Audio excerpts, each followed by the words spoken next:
अस्सलामुअलैकुम वरहमतुल्लाहि वबरकातुहू।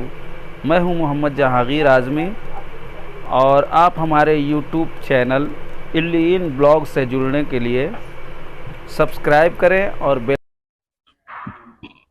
अस्सलामुअलैकुम वरहमतुल्लाहि वबरकातुहू। दोस्तों, कैसे हैं आप लोग?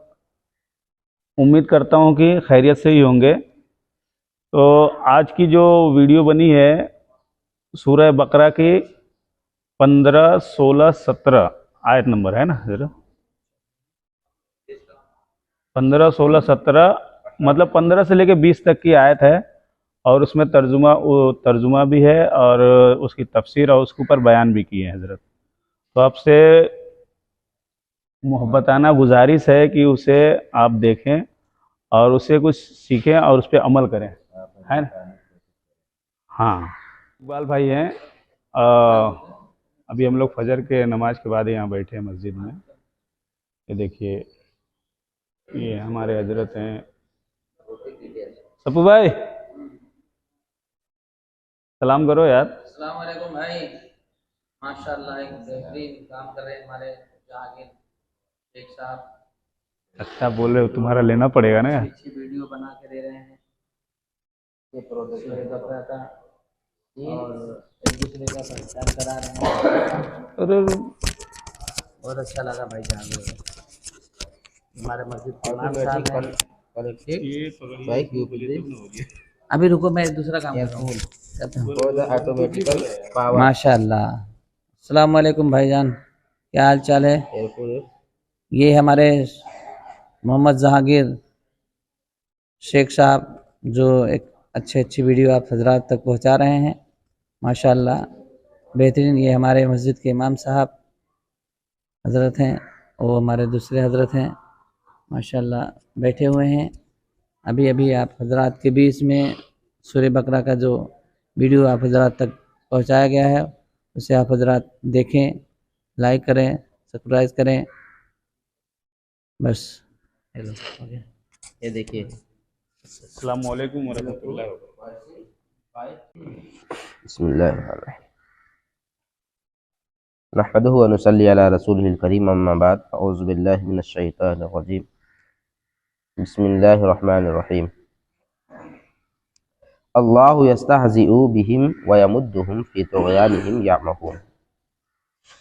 अल्लाह उनकी हंसी मजाक का उन्हें बदला देगा और अभी वो उन्हें मोहलत दे रहा है कि ये अपनी सरकशी में भटकते रहें।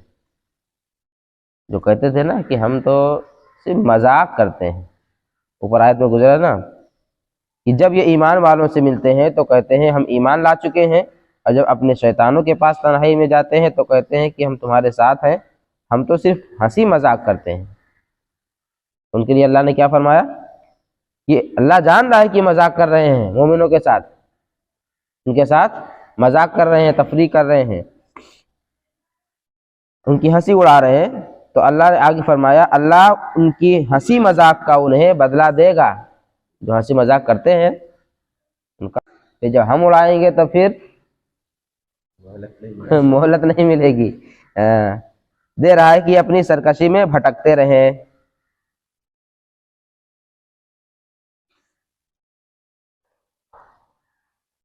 अल्लाह ताला इस्तिहजा और तमाम उयूब से पाक है। इस्तिहजा कहते हैं हंसी मजाक को, क्या कहते हैं? इस्तिहजा। तो अल्लाह ताला इस्तिहजा और तमाम उयूब से पाक है। यहाँ जो अल्लाह ताला की हर तरफ इस्तिहजा की निस्बत है उससे मुराद मुनाफिकों के इस्तिहजा का बदला देना है। जो मुनाफिक, यहाँ से मुराद, यहाँ जो है आयत से मुराद क्या है? यहाँ पे क्या है? अल्लाह इस्तिहजा से पाक है। अल्लाह इस्तिहजा नहीं, बल्कि जो मुनाफिकीन इस्तिहजा कर रहे हैं, मोमिनों का मजाक उड़ाते हैं, उसका जवाब अल्लाह ने दिया है कि उनको उसका बदला देगा। बदला देना है। और बदले के वक्त अरबी और उर्दू में इसी तरह का लफ्ज़ दोहराया दिया जाता है, जैसे कहा जाए कि बुराई का बदला बुराई ही होता है। बुराई का बदला बुराई ही होता है। इस तरीके से अरबी में क्या है कि अल्लाह ताला उसके जो मजाक उड़ा रहे हैं उसको इस्तिहजा का बदला उसको अल्लाह ताला इस्तिहजा देगा। जो मजाक उड़ाएगा अल्लाह एक दिन ऐसा करेगा कि उनका मजाक वो मजाक ही बन करके रह जाएंगे। हालांकि बुराई का बदला तो अदल व इंसाफ और आदमी का हक होता है। बुराई का बदला अदल व इंसाफ और आदमी का हक होता है। उलाइकल्लज़ीना इश्तरउद्दलालता बिलहुदा फमा रबिहत तिजारतुहुम वमा कानू मुहतदीन। यही वो लोग हैं जिन्होंने हिदायत के बदले गुमराही खरीद ली तो उनकी तिजारत ने कोई नफा ना दिया, और ये लोग राह जानते ही न थे, राह जानते ही नहीं थे। यही वो लोग हैं जिन्होंने हिदायत के बदले गुमराही खरीद ली तो उनकी तिजारत ने कोई नफा ना दिया। कौन? मुनाफिकीन। उनकी तिजारत ने कोई नफा नहीं दिया। हिदायत के बदले गुमराही खरीदना यानी ईमान की बजाय कुफ्र इख्तियार करना। तो कोई ईमान लाना चाहिए तो उन्होंने क्या किया? कुफ्र खरीद लिया, कुफ्र कर लिया, इख्तियार करना किया। निहायत खसारे और घाटे का सौदा है। ये आयत या तो उन लोगों के बारे में नाजिल हुई जो ईमान लाने के बाद काफिर हो गए, या यहूदियों के बारे में नाजिल हुई जो पहले तो हुजूर सल्लल्लाहु अलैहि वसल्लम पर ईमान रखते थे जब सरकार मबऊस नहीं हुए थे, यानी जब सरकार तशरीफ नहीं लाए थे, तो वो अपनी किताबों में पढ़ते थे, तौरात, ज़बूर, इंजील में, उनमें सरकार के आने की सिफत और सरकार का सारी चीज़ें अल्लाह ने पहली किताबों में बयान फरमा दी थी कि आखिरी वक्त में मेरा महबूब मुस्तफ़ा सल्लल्लाहु अलैहि वसल्लम तशरीफ लाएगा, उसकी तुम पैरवी करना, उसकी तुम इक्तिदा करना। समझे? लेकिन जानते थे, लेकिन जानबूझ कर कि जब सरकार आए तो इनको जलन हो गई। ठीक है? लेकिन ईमान जानते थे कि इस नबी हैं, अल्लाह ने फरमाया है, लेकिन ये ईमान नहीं लाए। और कुछ तो वो जो ईमान लाए और फिर गुमराह हो गए। मगर जब हुजूर अक़दस सल्लल्लाहु अलैहि वसल्लम की तशरीफ आवरी हुई तो मुनकिर हो गए। या ये आयत तमाम कुफ़ार के बारे में नाजिल हुई इस तौर पर कि अल्लाह ताला ने उन्हें फितरत सलीमा अता फरमाई, उनको फितरत समझने सुनने की क़ुव्वत अता फरमाई, लेकिन वो समझे नहीं। हक के दलाइल वाज़े के किए, हिदायत की राहें खोली, लेकिन उन्होंने अक्ल व इंसाफ से काम ना लिया और गुमराही इख्तियार की, तो वो सबसे ज़्यादा नुकसान उठाने वाले ताजिर हैं कि उन्होंने नफ़ा ही नहीं बल्कि असल सरमाया भी तबाह कर दिया। उन्होंने सिर्फ ईमान ला के फ़ायदा नहीं उठाया, बल्कि उन्होंने वो ईमान ही ना ला करके उसने अपना सरमाया, असल सरमाया ख़त्म कर दिया। मसलुहुम कमसलिल लज़ी इस्तौक़दा नारन फलम्मा अज़ाअत मा हौलहु ज़हबल्लाहु बिनूरिहिम व तरकहुम फ़ी ज़ुलुमातिन ला युबसिरून सुम्मुन बुक्मुन उम्युन फ़हुम ला यरजिऊन। उनकी मिसाल उस शख्स की तरह है जिसने आग रोशन की, फिर जब उस आग ने उसके आसपास को रोशन कर दिया तो अल्लाह ताला उनका नूर ले गया, उनका नूर ले गया। क्या मतलब? और उन्हें तारीकियों में छोड़ दिया, और उनको तारीकियों में छोड़ दिया, उन्हें कुछ दिखाई नहीं दे रहा, बहरे गूंगे अंधे हैं, बस ये लौट कर नहीं आएंगे, बस ये लौट कर नहीं आएंगे।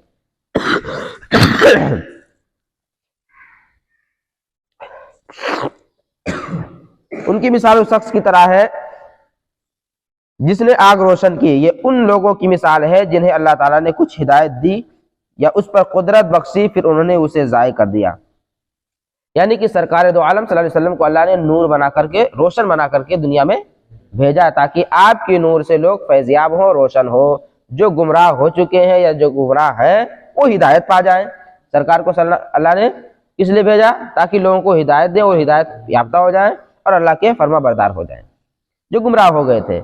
लेकिन उन्होंने क्या किया? उन्होंने तो सीधा से इनकार कर दिया, और जो इनका माना भी, ईमान भी लाए, फिर वो गुमराह हो गए, फिर वो गुमराह हो गए। तो ये ऐसा ही है कि जैसे कि कोई आग रोशन किया हो और रोशन करने के बाद में वो बुझ नहीं दिया हो, बल्कि उससे फायदा ना हासिल किया हो, उससे फायदा हासिल ना किया हो, गोया कि वो अंधा हो गया हो, गूंगा बहरा हो गया हो, उसके अंदर का जो एहसास है वही हिस्स ही खत्म हो गया हो। वो लोग ऐसे ही है। और अब्दी दौलत को हासिल ना किया, अब्दी दौलत को हासिल यानी हमेशा हमेश की आखिरी दौलत को हासिल नहीं किया। उनका अंजाम हसरत व अफसोस और हैरत व खौफ है। उसमें वो मुनाफिक भी दाखिल है जिन्होंने इजहार ईमान किया और दिल में कुफ्र रखकर इकरार की रोशनी को ज़ाय कर दिया, और वो भी जो मोमिन होने के बाद मुर्तद हो गए, और वो भी जिन्हें फितरत सलीमा अता हुई और दलाइल की रोशनी ने हक को वाज़े किया मगर उन्होंने उससे फ़ायदा ना उठाया और गुमराही इख्तियार की, और जब हक को सुनने, मानने, कहने और देखने से महरूम हो गए तो कान, जबान, आँख सब बेकार हो गए। कुछ भी कहो ना, उनको से कुछ फर्क नहीं पड़ता है। ऐसा मालूम होता है जैसे आँख से अंधे, कान के बहरे, जबान के गूंगे, एहसास हिस्सियत ही खत्म हो गई है। जो एहसास करने का जो एक बात होती है, कोई भी चीज एहसास होती है, वही खत्म हो गई है। कुछ भी कहो, कुछ फर्क नहीं पड़ता। औ कसय्यबिन मिनस समाई फी ज़ुलुमातिन व रअदुन व बर्क़ यजअलूना असाबिअहुम फी आज़ानिहिम मिनस सवाइक़ि हज़रल मौत वल्लाहु मुहीतुम बिल काफ़िरीन यकादुल बर्क़ु यख़्तफ़ु अबसारहुम कुल्लमा अज़ाअ लहुम मशौ फ़ीह व इज़ा अज़लमा अलैहिम क़ामू वलौ शाअ अल्लाहु लज़हब बिसमइहिम व अबसारिहिम इन्नल्लाहा अला कुल्लि शैइन क़दीर। या उनकी मिसाल आसमान से उतरने वाली बारिश की तरह है जिसमें तारीकियां और गरज और चमक है। ये जोरदार कड़क की वजह से मौत के डर से अपने कानों में उंगलियां ठूस रहे हैं। मौत की डर से अपने कानों में क्या कर रहे हैं? उंगलियां ठूस रहे हैं। इसे जब बारिश का मौसम होता है ना, मौसम जब बिजली कड़कती है, बादल गरजता है, तो कैसे एकदम डर पर महसूस होता है। कुछ लोग चिल्ला उठते, चीख में चीखें निकल जाती हैं, कुछ लोग कान पे हाथ रख लेते हैं। तो ऐसे ही वो हो गए हैं। उनकी मिसाल ऐसे ही है, उंगलियां ठूस रहे हैं। हालांकि अल्लाह काफिरों को घेरे हुए है। बिजली यूं मालूम होती है कि उनकी निगाहें अचक कर ले जाएगी। हालत यह है कि जब कुछ रोशनी हुई तो उसमें चलने लगे, और जब उन पर अंधेरा छा गया तो खड़े रह गए। और अगर अल्लाह चाहता तो उनके कान और आंखें सब सल्ब कर लेता। बेशक अल्लाह हर शय पर कादिर है। अगर अल्लाह चाहता तो उनकी सब कुछ छीन लेता, क्योंकि अल्लाह हर चीज पर कादिर है।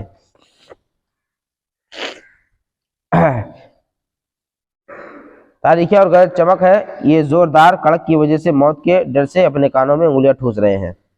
औ कसय्यबिन मिनस समा, या जैसे आसमान से बारिश हिदायत के बदले गुमराही खरीदने वालों की ये दूसरी मिसाल बयान की गई है। और ये उन मुनाफिकीन का हाल है जो दिल से इस्लाम कबूल करने और ना करने में मुर्तद रहते थे। उनके बारे में फरमाया कि जिस तरह अंधेरी रात और बादल व बारिश की तारीखियों में मुसाफिर मुतहय्यर होता है, जब बिजली चमकती है तो कुछ चल लेता है। जब बिजली चमकती है तो उसकी रोशनी में कुछ देर चल लेता है, और जब बिजली खत्म हो जाती है, अंधेरा हो जाता है तो रुक जाता है, उसको कुछ दिखाई नहीं देता है। जब बिजली चमकती है तो कुछ चल लेता है, जब अंधेरा होता है तो खड़ा रह जाता है। इसी तरह इस्लाम के गलबा और मौजज़ात की रोशनी और आराम के वक्त मुनाफिक इस्लाम की तरफ रागिब होते हैं। यानी कि जब इस्लाम का गलबा देखते हैं, इस्लाम की मौजज़ात देखते हैं, सरकार का मौजज़ा देखते हैं, तो वो गालिब तो होते हैं। क्या होते हैं? खड़े रागिब होते हैं इस्लाम की तरफ, चलो इस्लाम कबूल कर लिया जाए, इस्लाम अच्छा है। और जब कोई मुशक्कत पेश आती है, जब कोई परेशानी होती है, कोई दिक्कत आ जाती है, तो कुफ्र की तारीकी में खड़े रह जाते हैं। और जब मशक्कत आती है तो नहीं, यही तो परेशानी, कौन जाएगा झेलने के लिए, ऐसा समझते हैं, तो खड़े रह जाते हैं और इस्लाम से हटने लगते हैं। और यही मकाम अपने और बेगाने, मुखलिस और मुनाफिक के पहचान का होता है। मुनाफिक की इसी तरह की हालत सूरह नूर आयत नंबर 48 और 49 में भी बयान की गई है। अला कुल्लि शैइन कदीर, अल्लाह ताला हर शय पर कादिर है। शय उसको कहते हैं जिसे अल्लाह ताला चाहे, और जो मशीयत है यानी चाहने के तहत आ सके, हर मुमकिन चीज शय में दाखिल है। और हर शय अल्लाह ताला की कुदरत में है, और जो मुमकिन नहीं बल्कि वाजिब या महाल है, उससे अल्लाह ताला के इरादा और कुदरत का ताल्लुक ही नहीं होता। जैसे अल्लाह ताला की ज़ात और सिफात वाजिब है, इसलिए कुदरत के तहत दाखिल नहीं। मसलन ये नहीं हो सकता कि अल्लाह ताला चाहे तो अपना इल्म ख़त्म करके बेइल्म हो जाए, ऐसा कोई नहीं कह सकता, ना ऐसा हो सकता है। या माज़अल्लाह झूठ बोले। याद रहे कि इन चीज़ों को अल्लाह ताला की कुदरत के तहत न आना उसकी कुदरत में नफ़ा, नुक्स और कमी की वजह से नहीं, बल्कि ये उन चीज़ों का नुक्स है कि उनमें यह सलाहियत नहीं कि अल्लाह ताला की कुदरत से मुताल्लिक हो सके। ठीक है। अगर ऐसा कुछ सोचे तो ऐसा नहीं हो सकता है। अल्लाह हर शय पर कादिर है, तो क्या कहे कि अल्लाह झूठ भी बोल सकता है? तो हर शय पर तो कादिर होने का मतलब क्या है? आप कहते हम हर काम कर सकते हैं, तो क्या चोरी भी कर सकते हैं? तो अल्लाह की शान में ये दाखिल नहीं है, अल्लाह की मशीयत में, अल्लाह की शय में ये दाखिल कि अल्लाह झूठ बोल सकता है माज़अल्लाह, ऐसा कहने वाला गुमराह है। क्या है? गुमराह है। ऐसा नहीं कहा जा सकता है, ये अल्लाह की मशीयत में दाखिल नहीं है। तो ये रही मुनाफिकों की मिसाल, जो आज बहुत सारे लोग भी देखो कहते हैं हम बहुत बड़े मुसलमान हैं, लेकिन जब कोई ज़रा से परेशानी आ जाती है कोई तो लान तान बुरा भला कहना शुरू कर देते हैं। अल्लाह के शान में न जाने क्या क्या ऐसे ऐसे अल्फाज बोल देते हैं कि वो कुफ्र को पहुंच जाता है। लिहाजा हर खुशी का मौका आता है कहते हो अल्लाह हमसे बहुत खुश है, और जब थोड़ा सा परेशानी आ जाती है तो कहते हैं अल्लाह वो नाराज़ है, और न जाने क्या क्या अल्फाज इस्तेमाल कर लेते हैं। तो ऐसा बिल्कुल नहीं करना चाहिए। खुशी और गम अल्लाह ही की तरफ से होते हैं। अल्लाह जब जिसे चाहता है, जिस चीज़ से नवाज देता है। कभी कभी इम्तिहान भी होता है, परेशानी भी एक इम्तिहान है। तो अल्लाह ताला कुछ परेशानियां देता है, तो उसके बदले में आपको उससे कहीं ज़्यादा खुशियां भी देता है कि नहीं? कुछ देर के लिए कोई परेशानी है तो ये नहीं, बल्कि अगर कोई मुसीबत आ जाए तो ये समझ लो कि ये हमारे अमाल की कुछ तखफीफ हो रही है। अल्लाह अपने बंदों को, हम कितना गुनाह करते हैं लेकिन हम फिर भी अल्लाह हमको सलामत रखा है ना, है कि नहीं है? तो ये समझो कि अगर जो हम जो गुनाह कर रहे हैं और कोई परेशानी आ गई है, तो वो परेशानी वो गुनाह की बख्शिश का सबब है। लिहाजा जब कोई परेशानी या मुसीबत आए तो उस पर लानतान नहीं करना चाहिए, बुरा भला नहीं बकना चाहिए, बल्कि अल्लाह का हर हाल में अल्लाह का शुक्र अदा करना चाहिए कि अल्लाह ही देने वाला, मुसीबत देने वाला भी, और अल्लाह ही मुसीबत ख़त्म करने वाला भी है। अल्लाह का शुक्र है कि अल्लाह जो है, बस अल्लाह की बारगाह में दुआ है कि अल्लाह ताला हम सबको सही रास्ते पर चलने की तौफीक अता फरमाए, और खुशी और गम के मौके पर भी अल्लाह का अपना शुक्रगुजार बनने की तौफीक अता फरमाए। अस्सलामु अलैकुम व रहमतुल्लाहि व बरकातुहू।